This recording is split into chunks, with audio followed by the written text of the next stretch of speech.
Thank like you. your name.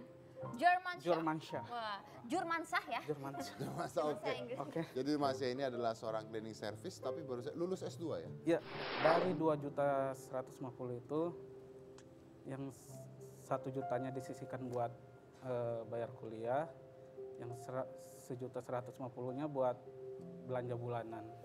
Jadi ya dicukup-cukupkan aja, Mas. Jadi orang miskin itu kadang-kadang pandangan orang tuh selalu jelek, teman-teman.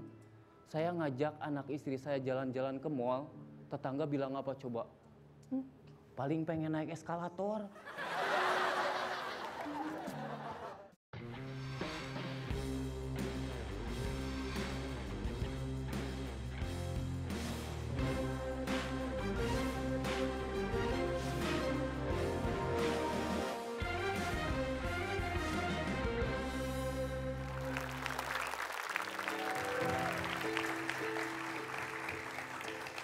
Ya baik, asisten sampean. Kamu apa ya, juru ketik? Apa namanya? Kamu apa sih? Aspri. Ya, Aspri saya akan membacakan tentang fenomena yang baru saja terjadi di Indonesia. Ini fenomena serius ya. Silakan coba kamu bacain. Bisa baca kan? Bisa. Baiklah Pak, belakangan ini banyak sekali berita tentang bunuh diri. Kalian dengar? Di luar negeri ada vokalis fenomenal yaitu Chester Bennington. Belum lama ini vokalis dari Linkin Park ini ditemukan meninggal di kamarnya oleh sang asisten rumah tangga dalam keadaan tergantung. Ia meninggal dunia di usianya yang ke-41. Chester selama hidupnya mengalami permasalahan adiksi terhadap alkohol dan juga obat-obatan. Dan di samping itu ia juga belum lama ditinggalkan oleh sahabatnya yaitu Chris Cornell yang meninggal karena bunuh diri juga. Saat Chester Bennington ditemukan meninggal dunia terungkap. Ya. Nyanyi lagu apa itu? Rock, metal. Akhirnya nggak menyelesaikan apa-apa.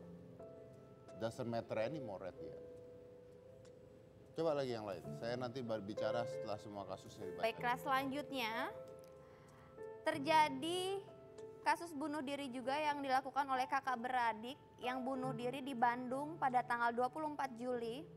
Terjadi kasus bunuh diri yang dilakukan oleh kakak beradik di Bandung dengan cara loncat dari apartemennya. Kedua kakak beradik tersebut diduga mengidap depresi berkepanjangan terutama setelah ibundanya meninggal. Dan mereka juga sempat dirawat di panti rehabilitasi.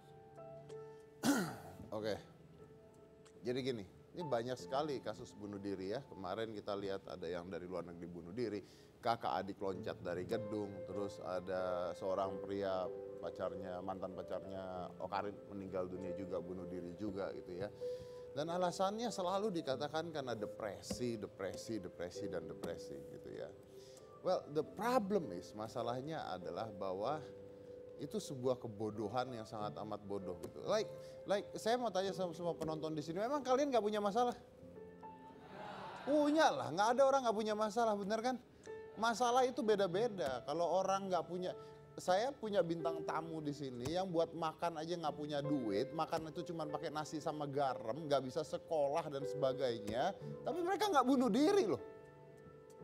Ada orang mau nikah, pada saya punya sahabat saya tuh mau nikah, besok hari pernikahannya, malamnya suaminya meninggal dadakan karena jantung. Nggak bunuh diri. Jadi bunuh diri ini menjadi sebuah pilihan akhirnya. Pilihan kenapa? Karena sebenarnya mereka tidak sanggup menghadapi kehidupan yang sebenarnya gitu. And at the end nggak ada gunanya juga mereka bunuh diri. And so what? Apakah mereka berharap kalau bunuh diri terus mereka nanti hidup lagi masuk surga dan sebagainya gitu? Is that what you think? No, nggak seperti itu cara berpikirnya, sama sekali tidak seperti itu. Nah, gini ya, ada beberapa alasan orang bunuh diri. Ya, yang paling sering dikatakan adalah depresi, ya, alkohol, adiktif, ketergantungan obat, bahkan obat penenang bisa, kalau kita ketergantungan obat penenang, kita bisa mau bunuh diri nantinya. Karena depresi yang dikeluarkan oleh otak kita. Tapi yang paling banyak adalah depresi, kelilit hutang, putus cinta, meninggalnya orang terdekat dan sebagainya, dibully, akhirnya mereka bunuh diri. Oke? Ada satu hal lagi yang menarik. Ternyata bunuh diri itu merupakan genetik turunan. Jadi sekitar 38% orang yang bunuh diri adalah genetika turunan dari keluarga sebelumnya. Jadi kalau kakeknya atau buyutnya pernah bunuh diri, ada kemungkinan genetikanya menurun sampai dia bunuh diri. Dan itu 38% sampai 55% genetika berhubungan dengan mengapa manusia bunuh diri. Now, Anda akan berkata, kalau genetika artinya ya sudah toh mau apa, benar kan? Karena sudah genetika. No, because the fact is genetik itu bisa dilawan. Genetika itu bisa dilawan. Pernah dengar misalnya genetika yang paling sederhana saja ya. Ayah ibunya obesitas, gemuk, nggak karuan. Ya, genetik. Tapi kalau anaknya tidak menerima hal tersebut, makannya diatur, olahraganya tiap hari melawan genetikanya, genetikanya berubah. Believe it or not, genetikanya berubah. Artinya genetika bisa dilawan. Ya, genetika bisa dilawan. Dan kalau Anda bisa melawan genetika, Anda bisa melawan semuanya. Jadi kalau Anda menemui teman Anda yang kecenderungannya untuk bunuh diri, Anda bisa melakukan beberapa hal. Yang pertama, do not encourage them.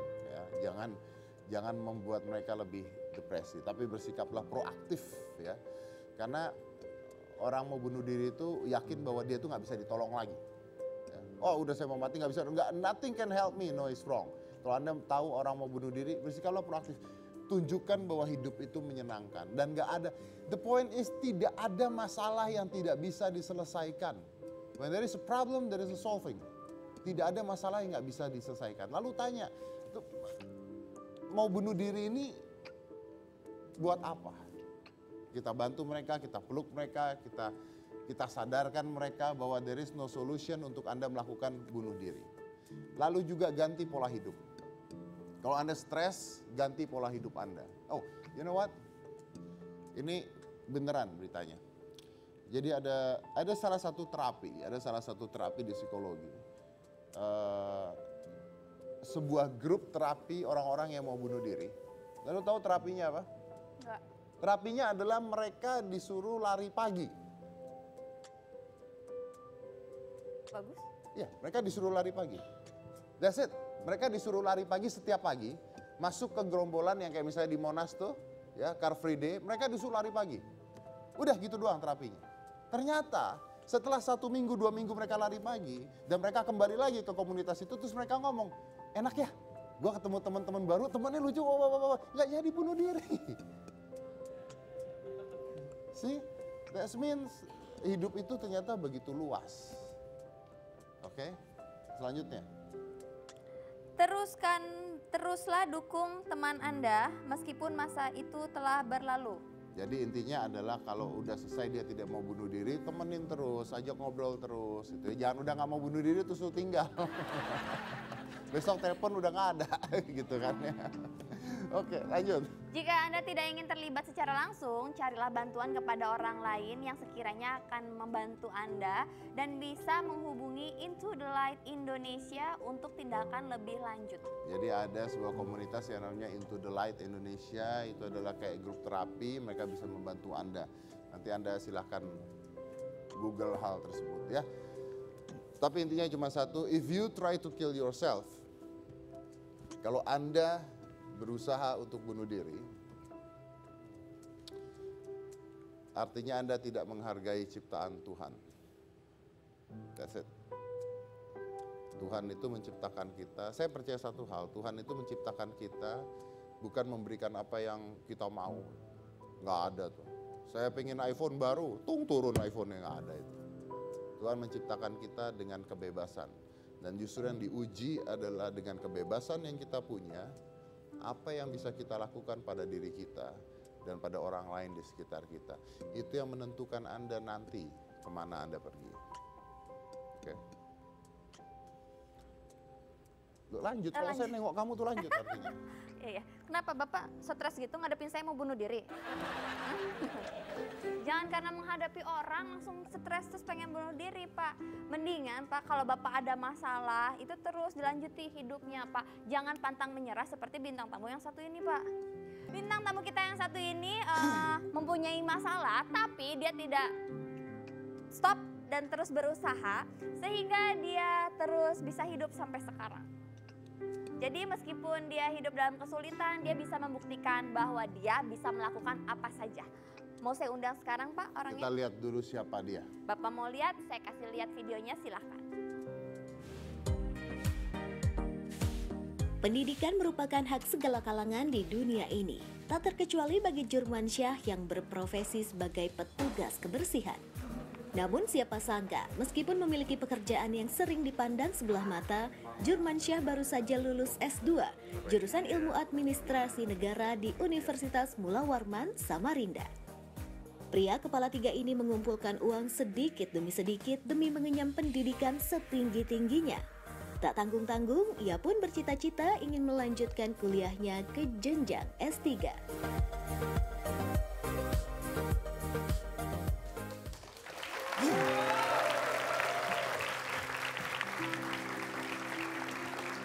Yang Baik, langsung saja kita undang, ini dia Jurmansyah. Apa kabar Mas? Baik, Bang Deddy. Halo Mas Jurman, Halo. sit down please. I Thank like you. your name, Jurmansyah. Jurmansyah. Wah, Jurmansah ya? Jurmansyah. Mas, Bahasa oke. Inggris. Oke. Jadi Mas ini adalah seorang cleaning service tapi baru lulus S2 ya? Ya, betul Wow. sekali. S2 ya? S2. Oke, kita akan bertanya bagaimana jalan kehidupan selain satu ini. Jangan mana-mana, tetap menangkap. Saya ini kan seorang cleaning service. Kalau masuk berita bagus nggak?